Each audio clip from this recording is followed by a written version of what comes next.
if you change nothing as of right now, you're probably going to end up with a 300,000 a year company this year, right? If you change nothing, change things, because next year your goal is not to be a good 300,000 a year company; it's to be a 600,000 a year company.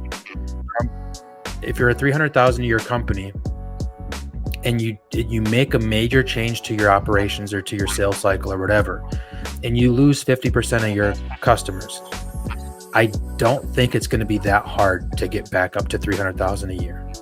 It's better to make a major change at a 300,000 a year company than it is at $1 million a year company. Like, you want to figure out these things now before you get to that 600,000 a year company.